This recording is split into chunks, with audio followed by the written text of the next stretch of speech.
Hi guys, and welcome back to Library Books and Daydreams.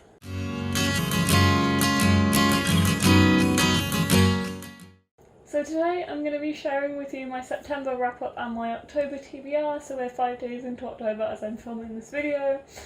So I actually only read 5 books in September. That might sound like a lot to some people or nothing to some people, but I managed to read 10 in August, so it's half of what I read in August. But I did read a few verse books in August and a few like shorter novels or like novellas, so I'm not too upset about 5 books. I managed to still get my my series read because I'm trying to read a series a month for the rest of the year, and I wanted to finish the next 3 books in the Noughts and Crosses series. I managed to do that, so I'm not too upset with 5 books. I think I still did okay. So I actually passed on the 3 books that I'm going to talk to you about in the Noughts and Crosses series to my friend Courtney, so I don't actually have them right now. So I'm going to put the covers just here, the covers that I actually read, the editions that I read. So I read Knife Edge, Checkmate and Double Cross, so I'd already read Noughts and Crosses last year, and then I went straight into Knife Edge without like reading their thing. I remembered a lot of the major plot points, so I thought I'll just try and go into the next one without reading a synopsis or, reading a summary or anything. And I did understand what was going on. So Knife Edge follows Seffi after the events of Noughts and Crosses when she's living with Callum's mom with their daughter. It was quite a disappointment to me. Like, I really enjoyed Noughts and Crosses when I read it, and as Blue said to me when we were discussing this book, sometimes the second book in a series can just fall a bit flat. And that's unfortunately how this one felt to me. I just felt like not a lot happened. It felt very slow. Some of the pages just seemed to repeat what was going on. Like, it just would repeat sentences all the time. And I think part of it was the way that Seffi was feeling and what was going on in her life was reflected in the writing. But I just didn't find it that entertaining at all. So I did struggle with it a little bit. So I then went on to read the second book, which was Checkmate.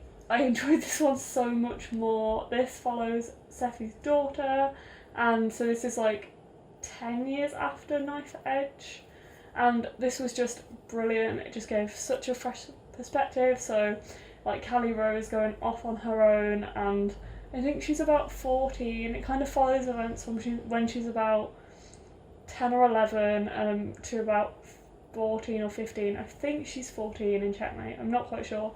It also gives us the perspective of Seffi as well, and I think probably Seffi's, Callum's mom and Seffi's mom as well. But I just thought this was brilliant. I really enjoyed it. It just gave everything that Knife Edge didn't have. It had so much more action, it had a fresh perspective. It was brilliant. So Checkmate really, really hit the spot for me. And then Double Cross was kind of like an in-between. So this follows Callie Rose again, but it focuses more on her boyfriend, Toby. It follows Toby.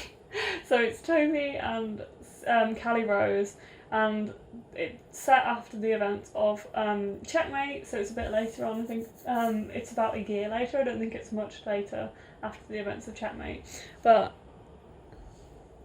I don't think it's much later after the events of Checkmate.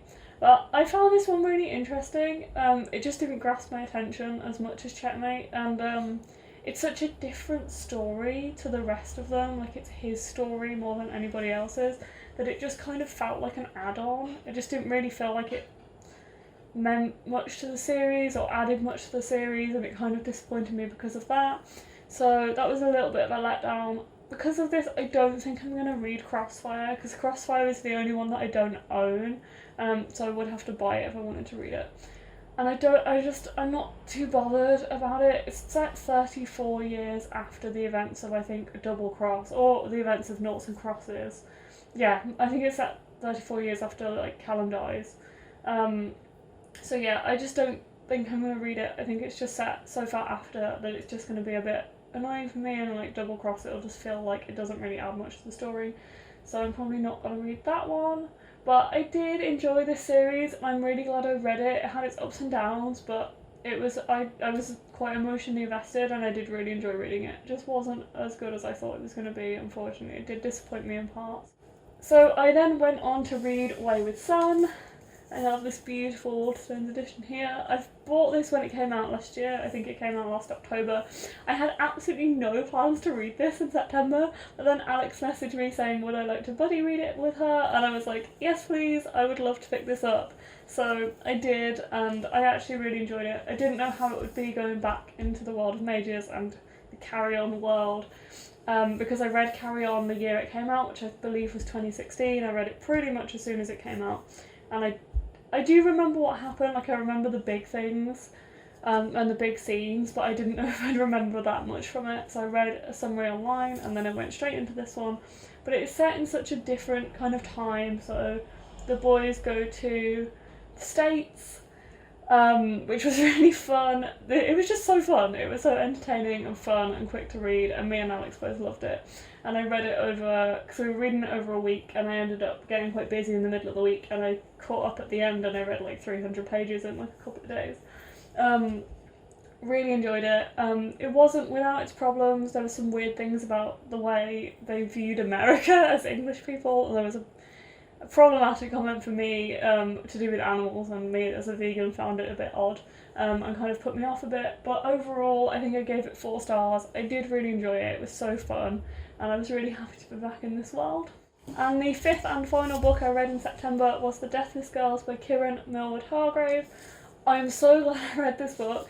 I haven't read anything of hers since I read The Girl of Ink and Stars, which is a middle grade book, and I quite enjoyed it, but I did not enjoy it as much as I loved The Deathless Girls. So, as you know, I wasn't planning on reading this in September either, but I pulled this cover out of my TBR cut, which I'm hoping to film some more videos with that one soon, because I want to pick some more books to read. So I wasn't planning on reading it this month, but I absolutely really enjoyed it. It was so good. This is a retelling about Dracula's brides, and it was just such a perfect book to read in October, like spooky season, Halloween coming up. If you have this on your shelf and you don't know when to read it now, because it's haunting and atmospheric and so beautiful, and I love her writing, so very, very excited to read more from Kieran Millward Hargrave, such a talented writer. So I'm now going to go on to my October TBR and tell you a bit about what I'm currently reading. So I picked up Serpent and Dove on Friday night. Again, this is a book I had no plans to read. I bought this about a month ago because I kind of knew I wanted it. I've wanted it for a while, and I've found out that I think they've recently republished the hardback version. So I managed to get a copy of the hardback version, and then I bought Blood and Honey when it came out. But I kept getting emails about the fairy loot box for Blood and Honey, and I've never actually bought a box, like a subscription box or anything. It's just a one-off box. I've never had one. I really, really wanted it, but I thought I need to read Serpent and Dove first, or start reading it and see how much I enjoy it before I put that much money into something. So I started reading it on Friday night. I am now that much through, so in a couple of days I've read 350-ish pages. I love this book so much. It might be on track to being my favourite book of the year. It's so good. I love it. It's just so atmospherical. The writing is amazing. The romance is amazing. The fantasy world that it's set in is just so beautiful, and I can't put it down. I've been reading 100 pages a day, or more actually if I think about it. Love this book. It's just so cool. So yeah, I ordered the fairy box for Blood and Honey. So excited to have that because I'm loving the series. And last but not least, the only thing I actually really had and have on my TBR for October is the Unbecoming of Mara Dyer series by Michelle Hobkin. So this is one of the series that I challenged myself to read before the end of the year. There is a video about that a while back, probably July time, where I started to challenge myself to read a series a month for the rest of the year, and I wanted to get 5 done.